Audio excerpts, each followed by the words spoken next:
No more of that fake Joseph Fink stuff. Just me, from now on. Couple of big announcements right away. Our one-night only, 2-year anniversary live show in New York on June 4th sold out in just a couple of hours. So we've added a 10 p.m. show. Still June 4th, still packed with guests and live music and major plot events, just at 10 p.m. Tickets are on sale right now. We will only perform this live show that one night. Go to welcometonightvale.com and click on live shows to find out more. Also today, May 1st, we are releasing another full-length live show recording. The Debate. This is the show we did during the New York Comic Con back in October, and it features many of your favorite characters being performed by many of your favorite people, along with live music by Disparition and Jason Webley, and a special secret surprise at the end. It, along with our last recording, Condos, is available on our Bandcamp for pay what you can. That's nightvale.bandcamp.com. Condos is also available on iTunes, and The Debate will be on iTunes in the next week or two. We are, right now, looking over our online store and deciding what should stay, and what should go, and what new stuff we should add. Changes are coming. So if there's something on there you've been having your eye on, or if you haven't had a chance to look at it yet, now's the time. Grab some cool stuff while it exists. Welcome to nightvale.com and click on store. Hey, if you like what we do here with our show, and you want to help us wall ourselves in, metaphorically and literally, please consider signing up for a small monthly donation. We really do depend on all of you. Those who donate a little more get a special personal audio thank you from Cecil himself. Go to welcometonightvale.com and click on donate to do that thing. Sorry about all of that ridiculous fake Joseph Fink thing. It'll just be me, being myself, from now on. Anyway, thanks. Act natural. Act like all of nature. Act like the entire cycle of life and death and change and rebirth. Welcome to Nightvale.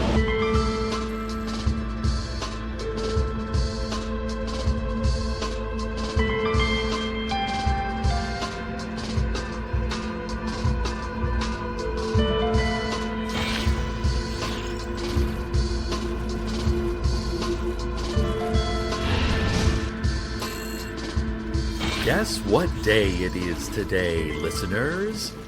It's Parade Day. Remember how I told you about the not-at-all secret parade today at the location we discussed via radio? Remember I publicly announced today's parade at that specific location?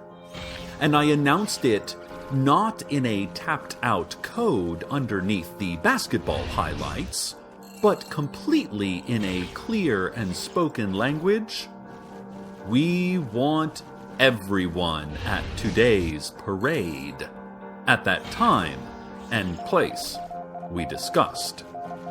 There will be lots of things happening. Planned things, strategic things. There will be some special guests that are not teenage fugitives named Tamika Flynn.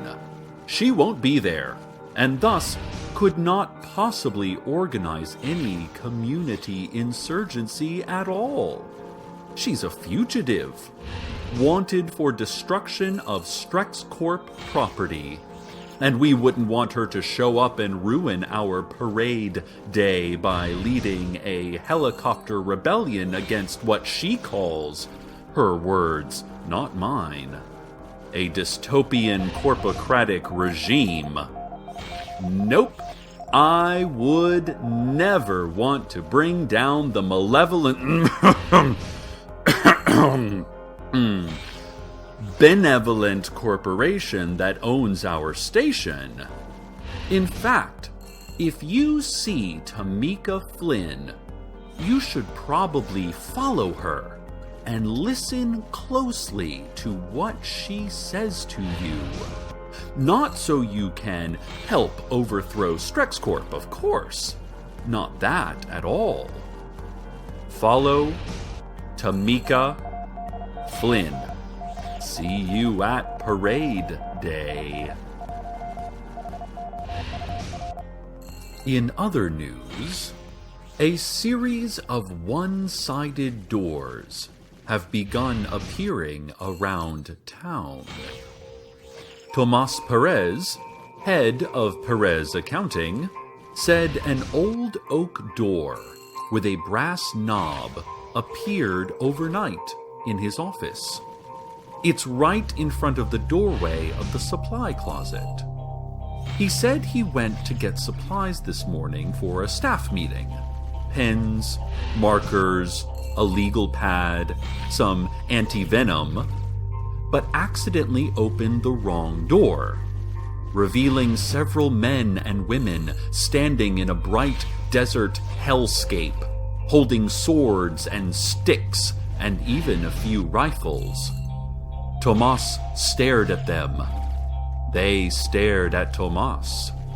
One of the barbaric figures put a finger to her lips and shook her head. No. Another reached in, grabbed the door, and slowly closed it, keeping eye contact with Tomas the whole way.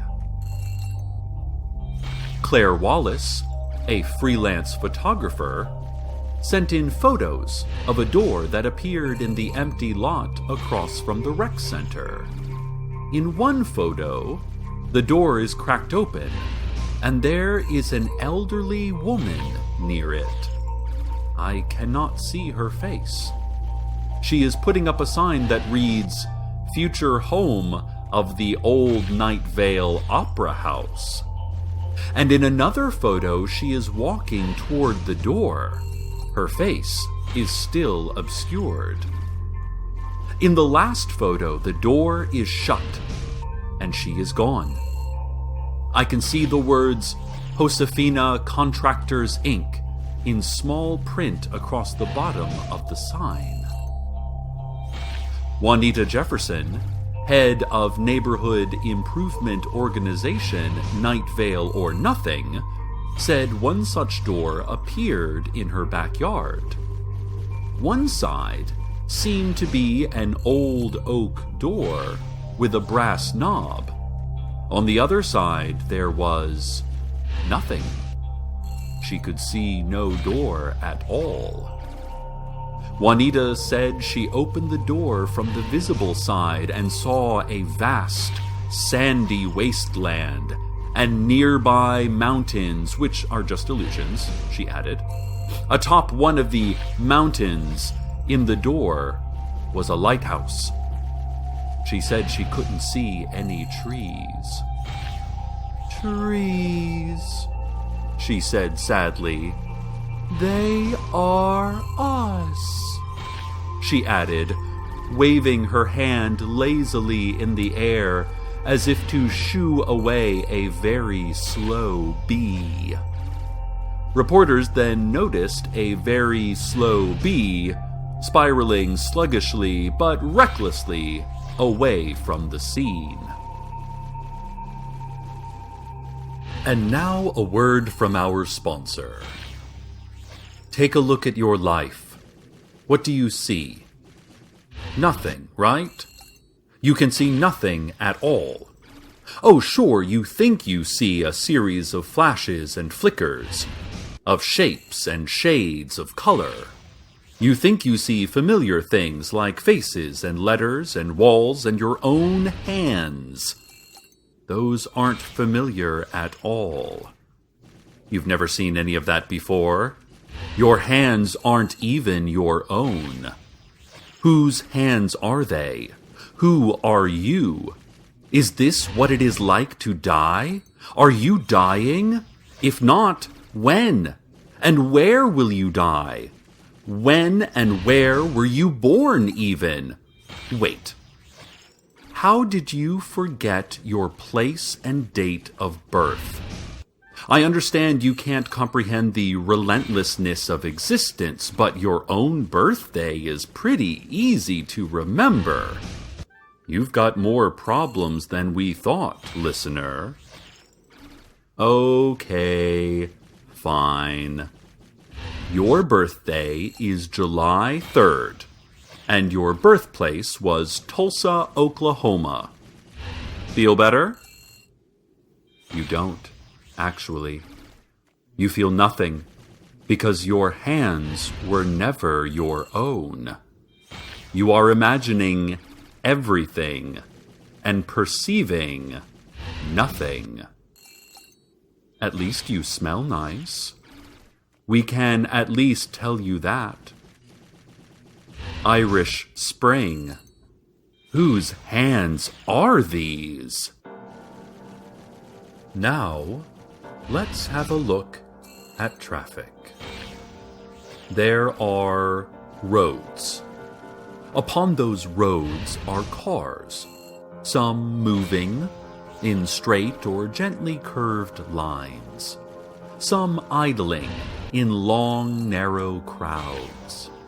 And inside those cars are people who are moving or idling with their cars, one with their vehicles, sitting quietly, peacefully in plush chairs, hands resting outward on a circle that dictates direction. From the side, and seen without the car, they would look almost fetal. So vulnerable, these people, nestled in their protective outer shells. Are we living a life that is safe from harm? Of course not. We never are. But that's not the right question. The question is, are we living a life that is worth the harm? We are all driving towards something. We are all driving away from something else. It is the simplicity of physics, the simplicity of free will. Expect delays as you near the parade day exit, but do not change route. Stay your course. This has been Traffic. We're getting more updates about those doors. In fact, I have a very important scientist on the phone right now.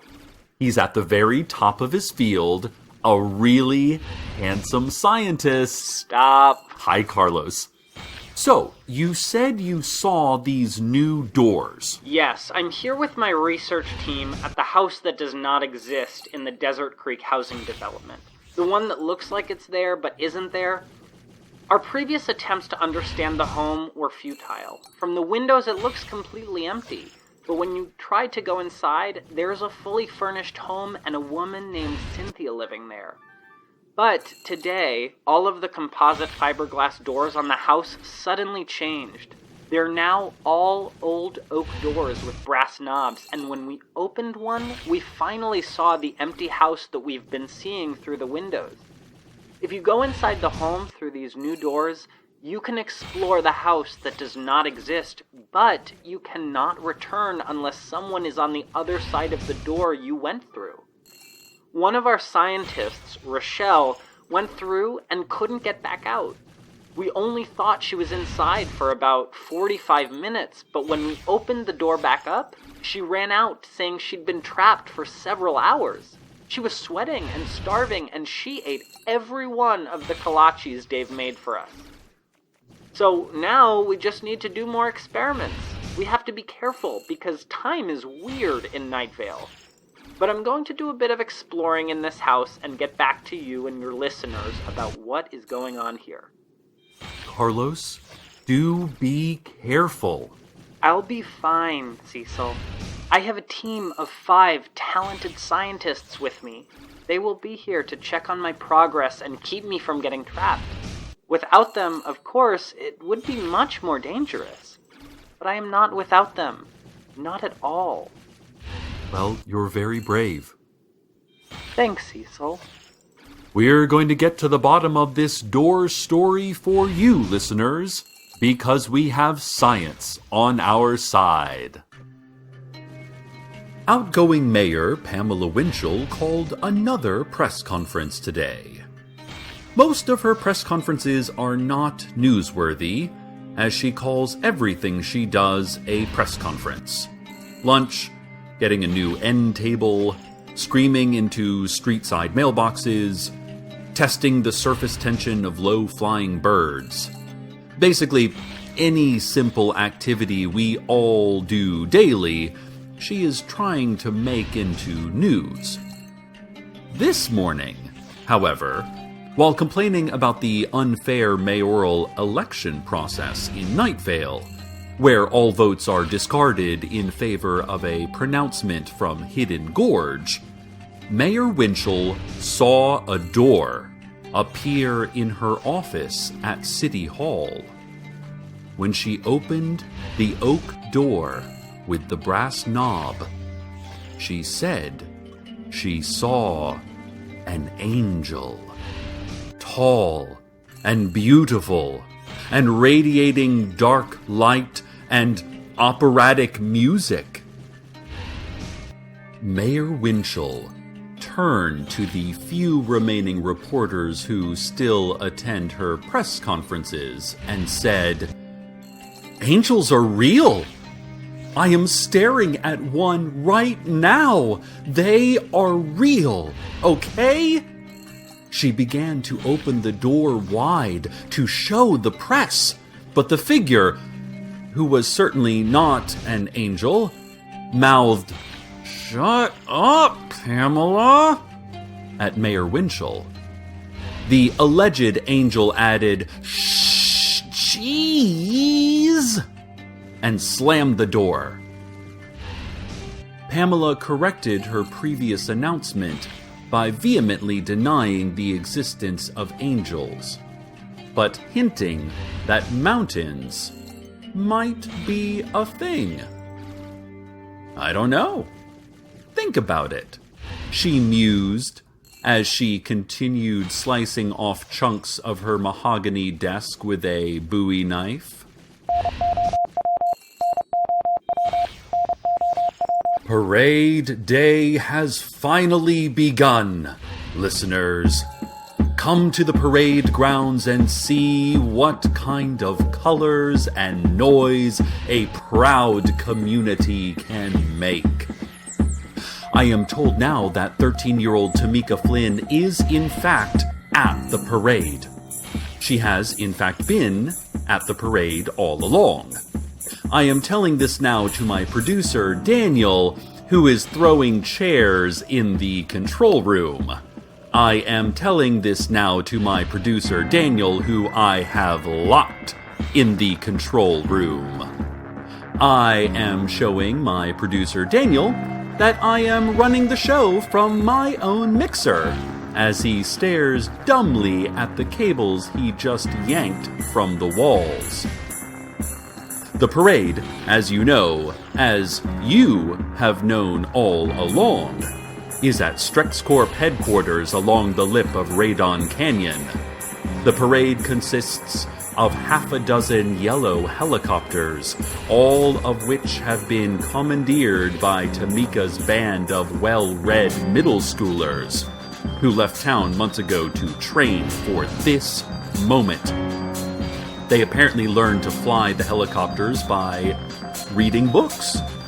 Specifically, they learned by reading Italo Calvino's Invisible Cities and a collection of Shirley Jackson short stories. Never underestimate the power of good literature. Listeners, this is one of the great moments in Nightvale history, and here is our chance to be part of it.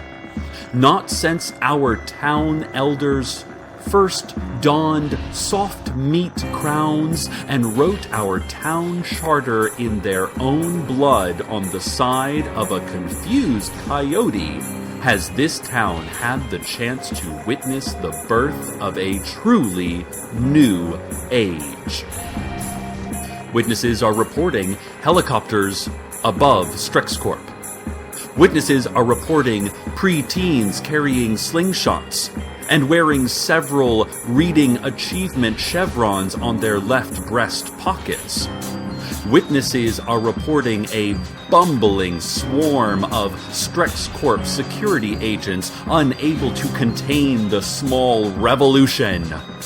Witnesses are reporting a dumbfounded and vile institution collapsing under the bloated weight of its own greed. I am reporting that I am barricading my door from the Strex-owned station management while making faces at Daniel, trapped in the booth. And while you fight, Nightvale, for your town, for your home, I take you now, triumphant citizens, to the weather.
As usual, Nightvale, a lot happened during the weather, and we missed it. Not because I wasn't reporting on it, but because we were not there to experience it. Witnesses are reporting what they saw today, but no witnesses joined in. The witnesses, weak and watching, only witnessed.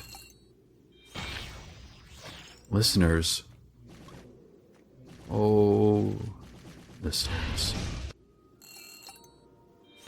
The band of well-read child revolutionaries, including their leader and only hero our town had left, Tamika Flynn, have been captured by a StrexCorp security team. Tamika led a great revolt to rid our town of a terrible evil and restore the original, less terrible evil that preceded it. But no one showed up. They only watched. She called to you. I called to you, Nightvale. But there just weren't enough of us. The children were all sent to the juvenile detention center, which has sat empty for years because of the specially calibrated school lunches formulated by the Nightvale Psychological Association. Tamika, just before her arrest, calmly waved a heavily notated copy of Bertolt Brecht's Life of Galileo.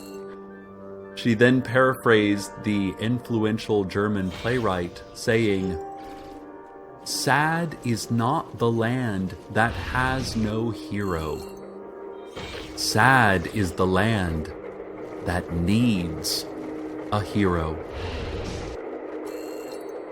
An officer took the book and slid it into a plastic bag as Tamika was handcuffed and led into the back of a bright yellow police cruiser with orange triangle logos.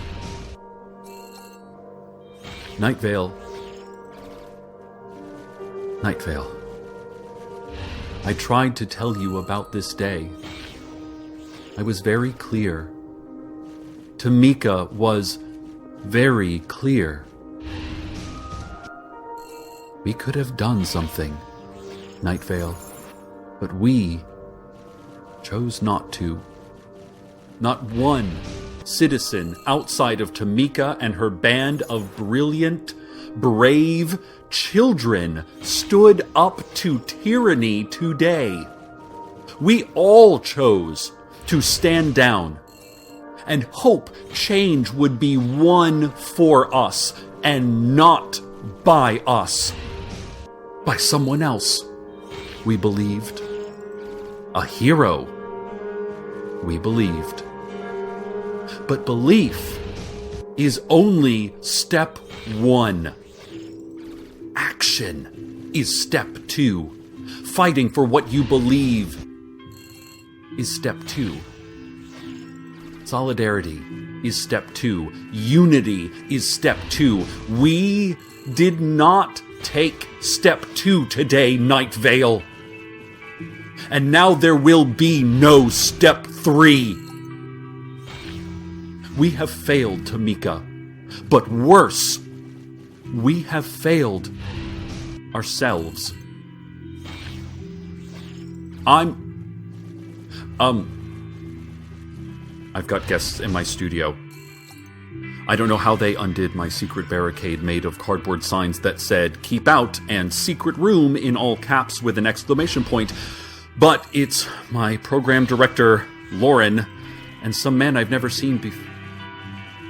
But no, I have seen him before. Where have I seen you before? They do not look happy, Nightvale.